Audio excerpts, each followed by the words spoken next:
Pronti? 1, 2, 3. Segnale convalidato, parte benissimo Tommy dalla seconda linea che va a condurre, dalla seconda linea dello start, è andato in breve a condurre il più anziano del gruppo, Tommy, che si trascina. Numero Barolo 5, Griff. Motion Terza DSE, posizione per squalificato. Bacaudi Casei, mentre avanza già all'esterno Buongallo Wise L, che ha colto una partenza fulminea e va all'attacco e otterrà strada. In 400 metri dunque Buongallo Wise in vantaggio, sveltissimo Manuel Pistone a portarlo a ridosso dei primi per sfilare. Guida dunque nettamente Buongallo Wise, che era l'alternativa principale a Cobalto di No. Intanto in seconda posizione rimane Tommy davanti a Barolo Griff, Bacaudi Casei, ma il ritmo è piuttosto sollecito una volta che Buongallo ha preso la testa. 1-1-4 gli 800 presi naturalmente dallo start, significa che viaggia su andatura davvero molto svelta il leader. Ora all'esterno si fa luce Cobalto di No,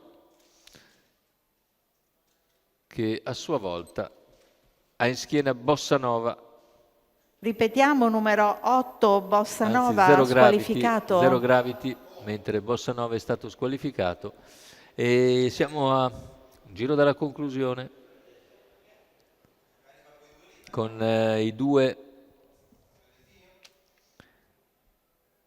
Cobalto di No all'esterno e Cobalto Wise scusate, Buongallo Wise in vantaggio, che cerca di mantenersi in evidenza, anzi ha numero allungato 1 decisamente Bacaudi con un Casei, 14,5 squalificato. in curva. La squalifica intanto per Bacaudi Casei, ha preso 2 lunghezze di margine a Cobalto di No, che cerca di accodarsi in seconda posizione per rifiatare un po' e riprovare magari l'aggancio con il leader, ma Buongallo continua a coda dritta, vedete, 3 lunghezze ore di vantaggio al completamento della piegata.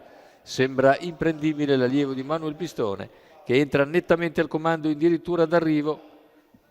Buongallo Wise viene a concludere isolato in avanti, vittoria nettissima per il secondo posto. Ancora il numero 13 Cobalto di No tiene a bada tutti i tentativi di Zero Gravity. 1-15-3 ragguaglio conclusiva da tarare naturalmente, c'è 29-3 a chiudere, 28-7 di penultimo quarto, significa 58 per l'ultimo giro. Vittoria costruita con partenza sollecita dal secondo nastro.